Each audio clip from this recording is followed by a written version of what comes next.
हमर नाम शोभा झा अछि। हम इस चैनल पर मैथिल कथा सब आनैत रहै छी। अहाँ सब इस चैनल के सब्सक्राइब कऽ सकै छी। आइ के कथा अछि गाय पर गोकर्ण पर में। एकटा पंडित जी छलथि हैं। ओ हमेशा अपन इम्हर उम्हर में रहैत रहै छलथि हैं आ कोनो चीज से हुनका ओतेक मतलब नहीं रहै छलनि हैं। आ हुनकर घरवाली जे छलनि हैं ओहो तेहने छलखिन हैं। मगर पंडित जी के एगो साधु भेट गेलखिन तो धीरे धीरे धर्म पुण्य पर में आबि गेलथि, अपन काज ताज में लागि गेलथि, धर्मात्मा के काज करैत रहै छलथि हैं।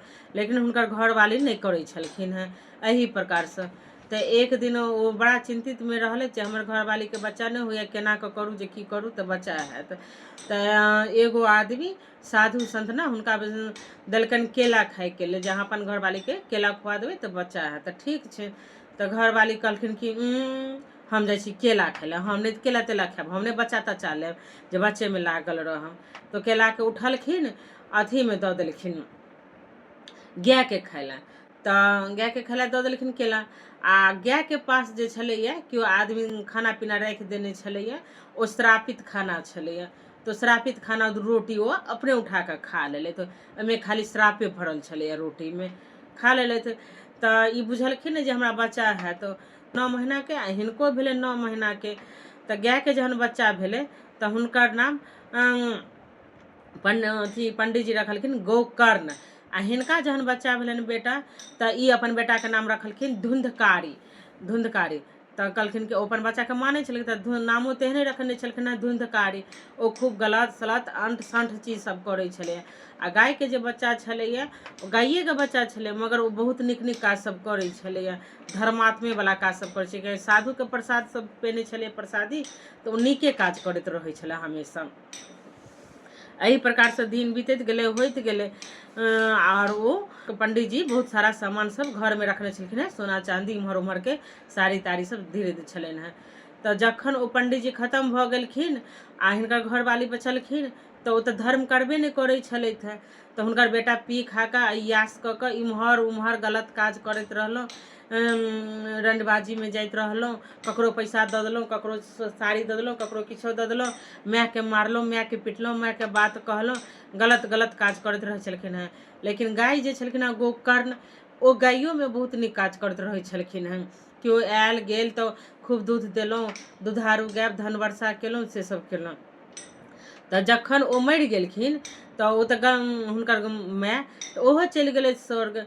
ई जे छलथि हैं खाइत पीबैत ऐश मौज करैत इम्हर उम्हर करैत, हिनका घर में किछु नहीं बचलनि। एक दिना ई भूखले प्यासले ऐंठले घर में मरि गेलथि। तो हिनका तो काठियो देबऽ वाला केओ नहीं छलै, सड़ैत गेलथि मरि गेलथि, हिनका मुक्ति नहीं भेटलनि। आ जते दिन जीलथि ओते दिन गलत काज केलथि, भगवान में ध्यान नहीं लगेलथि, सत्संग नहीं केलथि, किछो नहीं केलथि। सबटा गाय के देखे छले बच्चा गोकर्ण, सब किछु समझे छले। जहन सी मरि गेले तो नर्क में गेले तो भटकै छले, तो हुनकर आत्मा प्रेत योनि के भ गेलनि, हुनका नरको में स्थान नहीं भेटलनि, कियाकि तो नीक काज सब नहीं केने छलथि हैं। हम गलत काज के गलते फल होइ छै, आइ काल्हि परसू गलते फल भेटै छै। तो एक दिन ई कहलखिन कि केहन हमर भाय काज केलक, देखू एके सने हम दुनू गोटा भेल छलहुँ, एके सने अथी भेल छलहुँ हैं, एकरा मुक्ति नहीं भेटलै। घर में बुझाइ छलै कखनो बर्तन फूटै छै, कखनो इम्हर होइ छै, कखनो उम्हर होइ छै, कखनो गरियाबै छै, कखनो। तो ओ भगवान से स्तुति केलखिन जे एकरा कोन उपाय कयल जाय जे ई ठीक भ जाय। तखन ओ गाय जे छलखिन हैं तो कहलखिन कि ठीक छै, कोन उपाय कयल जाय, कोन उपाय। तो सब चीज हुनका लेल केलखिन ओ गोकर्ण, जतेक चीज छलनि सब चीज केलखिन। पूजा करेलखिन, पाठ करेलखिन, गंगा में कथा सुनेलखिन, सब किछु केलखिन। तखन हुनका एगो साधु कहलखिन हिनका एहि सबसे नहीं मुक्ति भेटत, हिनका भागवत कथा सुनेबनि तखन मुक्ति भेटत। ई प्रेत योनि में बहुत भयंकर प्रेत योनि में छै, हिनका मुक्ति नहीं भेटत। तो गोकर्ण सब व्यवस्था केलखिन, गाय छलखिन हैं, मगर वो अथी छलखिन हैं कामधेनु वाला गाय छलखिन हैं। तहन एक साधु महात्मा के पहिलका लोक से तो बजै नहीं छलैया, मतलब तैयो साधु महात्मा बुझि गेलखिन जे गाय की कह रहल अछि। कहलखिन अहाँ एक काज करू, हमर भाय के मुक्ति नहीं भेटैया, हमर भाय के मुक्ति के लेल अहाँ कनि कथा कहितियै भागवत, हमर भाय के मुक्ति भेटतै। तहन कहलखिन ठीक छै। तहन 7 दिन तक ओ कथा कहलखिन भागवत के। एगो साधु महात्मा धीरे धीरे ओ प्रेत योनि में छलै, एकटा बाँस के कोपर में बैस कऽ सबटा सुनैत रहै छलै।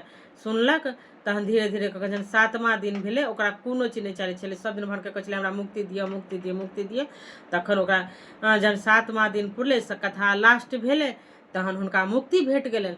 तहन ओ बाँसके फाड़ि कऽ निकलि गेलथि प्रेत योनिमे सँ। गायोके बढ़िआँ स्थान वैकुण्ठवला भेटलनि आ हिनको बढ़िआँ स्थान वैकुण्ठवला भेटलनि। तऽ भागवत कथा सुनलासँ लोकके मुक्ति भेटै छै। ई कथासँ हमरा यह सीख भेटल। जय मिथिला जय मैथिली।